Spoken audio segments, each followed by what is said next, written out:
사기꾼들이 이렇게 얘기를 합니다. 내가 이거 얘기해 줄 테니까 이건 좀 이렇게 대놓고 하지 않지만 뭔지 선수끼리 뻔해요. 그러니까 깎이고 빼고 막 하고, 그러니까 뭐가 되냐면 전문적인 수사 기법을 경찰이나 수사기관이 더하기가 어렵습니다. 그러니까 안 하려고 해요. 그냥 대충 진술 중심으로 하고, 주가 조작, 보이스피싱, 종교 사기, 다 사기범들이, 그러니까 같은 범죄자 놈들이, 진짜 사기꾼들은 바깥에 사기 연구소가 있다. 그래서 사기 기법을 계속 개발해서 요렇게 갔다가 요렇게 갔다가.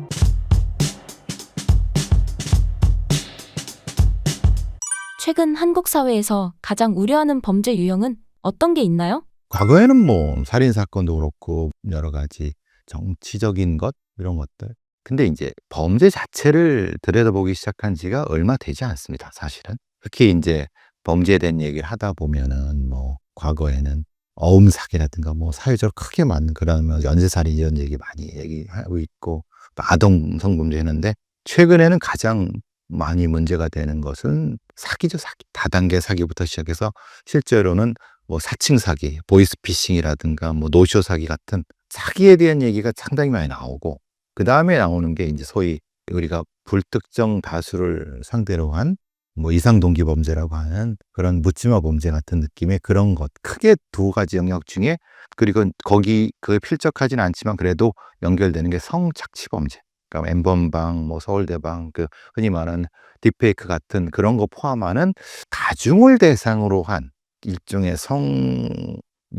이걸 유사성범죄라고 해야 되나? 이런 성범죄인데 온라인과 오프라인이 섞여 있는 이 세 가지가 지금 한국 사회가 직면하고 있는 그 심각한 문제 중에 하나죠.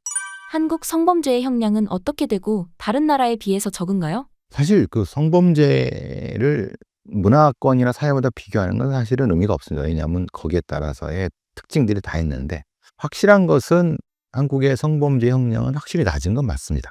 왜냐하면 그것이 과거에 아시다시피 친고죄 영역이었고, 흔히 말하는 정죄에 대한 범죄 이렇게 되니까.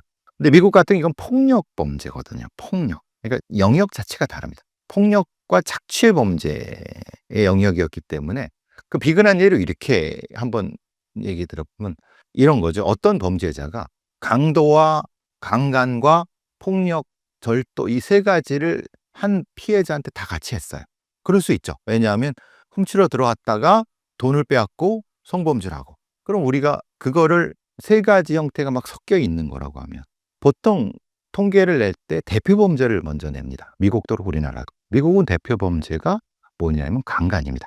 왜냐하면 형량이 제일 높고, 그리고 굉장히 위험한 범죄를 생각하니까.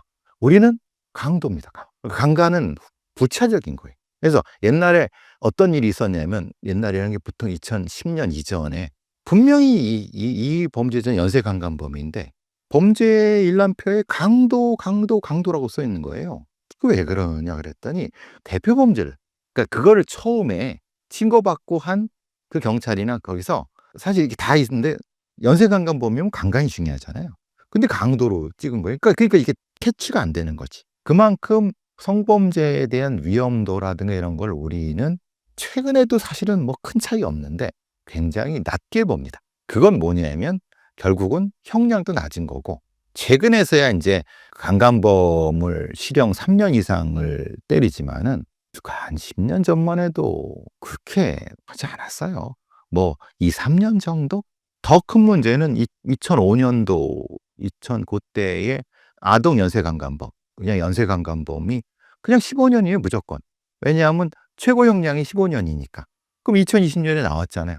아동 연쇄 강간범이 나와서 그게 그 김근식이나 뭐 그런 경우죠.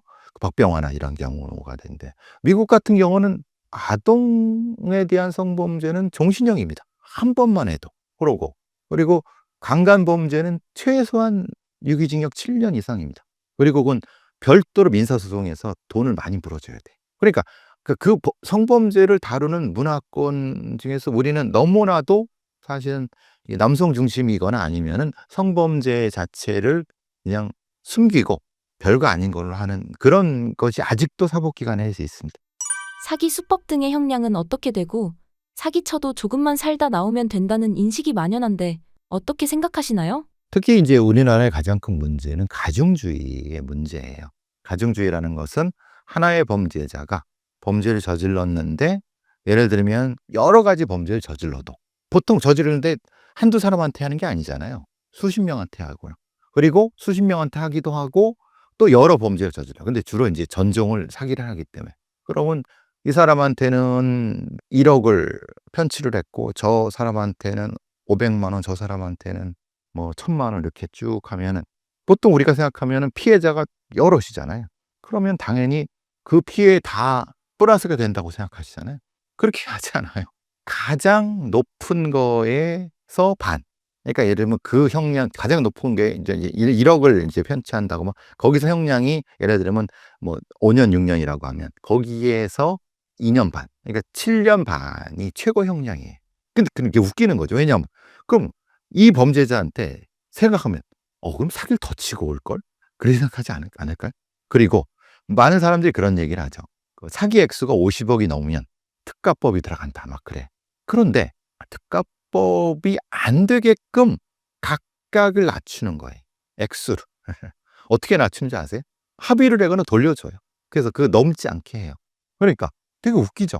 이렇게 해서 실제로 인제 그렇게 그 많은 사기를 친 아주 다중사기범이라고 하면 사기 범죄 조직이 기업형이에요. 거기에 사장, 대표. 사실은 걔네들은 어떻게 보면은 사실은 실제적인 범죄자 아닌데 일종의 바지사장 같은 건데 들어가도록 이제 바지사장 일종의 배우를 쓰는 거죠. 이렇게 하는데 그 대표가 보통 받으면 많이 받아야 10 한 2-3 년? 그 많이 받는다고 생각하시잖아요. 근데 피해자가 한 뭐 수백 명이에요. 그럼 그 수백 명이 다 재산을 잃고 다 피눈물을 흘리는데 주범은 12 년이고 종범은 대여섯 명이 기껏해야 6 년, 7 년, 6 년, 7년 정도예요. 이게 그것도 많이 받는다고 생각하시잖아요. 근데 웃긴 거는 이런 사기범들은 굉장히 가석방이 잘 됩니다. 그것까지 생각하면 실제로 12년 받으면 한 8 년, 6 년이면 나옵니다. 그리고 또 중간에 계속 뭐 합의서 내고 뭐 그 사기친 돈으로 그 변호사 사서 막 해요. 그래서 "사기 형량이 몇 년입니까?"라고 묻는 게 되게 의문이에요. 왜냐하면 실제로 수사되는 액수와 기소되는 액수와 재판에서 받아들이는 액수가 다 다릅니다. 다 축축축 줄어. 왜냐하면 얘네들은 그 돈으로 변호사 사서 쫓아다니면서 합의서 받고 그 합의서라는 게 안 써줄 것 같죠? 아닙니다. 뭐라고 하냐면 "당신 나한테 사기 3억 당했잖아. 뭐 나 몸으로 때우면 그만이야. 근데 대신 내가 1억 은 줄게. 어? 1억 지금 받고 쓸래? 어차피 난 뭐" 그럼 100이면 100 써 줍니다. 그러면 나머지 2억은 사라지는 거예요. 그 숫자가 사라지는 계속. 그럼 실제로 수사될 때는 그냥 언론에 날 때는 야 막 기업형 조직 막 피해자만 30 명, 40 명, 50 명인데 야 근데 실제로 기소되고 재판해서 최고 형량 나올 때쯤 되면 뭐가 되냐면 '어? 왜 이렇게 피해자가 없어?' 그러니까 수사와 기소와 재판에서 그 피해자와 액수가 다 다릅니다. 그러니까 실제로 형량을 확정 못 하는 거예요. 최종 형량은 우리가 생각하기에 보통 10년 넘게 나오는데 실제로는 그리고 가석방도 너무 잘 되기 때문에 왜 잘 되냐면은 돈이 있고 변호사 잘 쓰니까 교도관들한테 잘하고 생활을 되게 잘해요. 그러니까 흔히 말 모범수가 되는 거예요. 되게 웃기죠. 사기꾼이 무슨 모범수예요. 사기꾼들 계속 사기꾼이지. 그러니까 계속 가석방 되는 부분이고 또 하나는 이거를 경찰이나 수사하는 입장에서 뭐가 되냐면 입증하기 쉽지 않습니다. 왜냐하면 쫓아다니면서 증거를 찾고 막 그래야 되는데 차라리 일종의 플리바게닝을 하는 거죠. 그 사기꾼들이 이렇게 얘기를 합니다. "내가 요거 얘기해 줄 테니까 요건 좀" 이렇게 얘기는 대놓고 하지 않지만 뭔지 선수끼리 뻔해요. 그러니까 깎이고 빼고 막 하고 그러니까 뭐가 되냐면 전문적인 수사 기법을 경찰이나 수사기관이 더하기가 어렵습니다. 그러니까 안 하려고 해요. 그냥 대충 진술 중심으로 하고 주가 조작, 보이스피싱, 아까 말씀드린 종교 사기 이 다 사기. 이게 다 사기범들이 같은 범죄자 놈들이 처음엔 요거 했다가 이쪽으로 전종했다가 또 전종했다. 이게 일종의 이게 아닌 거죠. 그래서 그런 얘기가 나오지 않습니까? 뭐 지금 중앙일보라든가 하는 유력한 신문에 "진짜 사기꾼들은 바깥에 사기 연구소가 있다." 그래서 사기 기법을 계속 개발해서 요렇게 갔다가 요렇게 갔다가 요거 잡힐 것 같으면 바지 사장 내서서 얘한테 처벌받고 수익은 떼고 이게 지금 한국의 사기 현실이에요. 못 쫓아갑니다, 수사기관이. 전문적으로 해도 힘든데 우리나라는 사기를 전문적으로 수사할 수 있는 수사관들이 거의 없습니다. 그래서 경찰서에 뭐 어제 그저께 어떤 경찰서 단위마다 전문 사기 추적 팀을 뭐 두세 명씩 두겠다는 게 엊그제 나온 뉴스예요. 없다는 얘기예요, 쉽게 말하면. 그러니까 사기 피해자들이 경찰서 민원실에 가서 이거 해도 못한다고 하거나 해도 잡아면 되고 못 안 하고, 그러니까 참 힘들죠. 그래서 힘든 겁니다, 사기가. 사형제도 부활에 대해 어떻게 생각하시나요? 사형제도를 부활하면은 대한민국의 무역 타격이 커요. 사형을 그냥 못 시켜서 그런 게 아니라 사형제도는 있어요. 근데 문제는 유럽이나 이런 나라들은요, 인권 지수에 따라서 무역 관련된 부분에 차등을 줍니다. 이게 별거 아닌 것 같은데, 아니 말이야 쉽죠. 정치인들이 뭐 사형제, 홍준표 같은 사람들이나 많은 보수 쪽에 있는 정치인들 그렇고 이런 사람들이 사형한다라고 하는데, 그거 되도 않는 소리입니다. 그럼 그것 때문에 우리나라 무역에서 거부되는 몇십억 달러 당신 책임질 거야? 말 같지도 않은 소리입니다. 말하자면 우리가 미국쯤이나 일본쯤 되면은, 일본은 지금도 매년 두세 명씩 사형시켜요. 일본은 강하죠. 우리가 사형시키는데 무슨 상관, 우리가 무역, 우리하고 무역 안 해? 말어. 미국 안 해? 말어. 미국은 뭐 주마다 하니까 다르지만은, 그런데 우리나라는 무역 의존도가 이렇게 높은 나라에서 이렇게 현실을 모르는 얘기입니다. 죽이고 싶죠. 그런데 그거는 될 수가 없는 얘기예요. 그거에서 범죄자 죽이려고 우리나라 국민들이 무역 그것 때문에 굶어, 말이 안 되잖아요. 일단 그게 현실적인 문제고, 또 하나는 문제는 인제 사형에 대한 문제는 사법의 투명성과 연결이 됩니다, 수사 사법에. 그러니까 그러면 저 사람이 진짜 범인이 맞아? 본인은 아니라고 하는데? 그러면 그걸 담보할 수가 있어? 아니야. 우리는 그래도 그 수사 사법이 깨끗하고 절차적으로 과정이 투명해. 그리고 수사 기록을 뭐 속이거나 아니면 수사가 뭐 이거 없어라고 자신할 수 있냐 이 말이에요. 생각해 보세요. 지금 검사들에 대한 뭐 검사들이 뭐 뭘 했다는 둥, 뭐 판사들이 엉망이라는 둥, 뭐 경찰 수사가 지금 그런 얘기가 나오는 때에 저 살인범을 수사를 제대로 했다고 얘기할 수 있습니까? 그러니까 그것도 봐야 되고, 또 하나는 사형제가 있다고 해서 저 사람을 죽인다고 해서 그 범죄가 줄어들 것이냐. 물론 공포를 통해서 보여주는 걸 통해서 응보 효과를 통해서 분명히 효과는 있을 수 있습니다. 그럼 차라리 그 한두를 죽이는 것보다 차라리 그럴 걸로 교정 교화 시설을 더 많이 하거나, 예를 들면 이런 겁니다. 지금 우리나라의 그 교정 수용 인원이 6만, 수용돼 있는 6만 정도 됩니다. 5만 4천에서 지금 좀 늘어갔고 6만이라고 하는데, 근데 우리나라의 구치소 교도소는 포화 상태입니다. 법정으로도 지금 너무 많아요. 그러면 교정 교화라는 건 아예 포기한 거죠.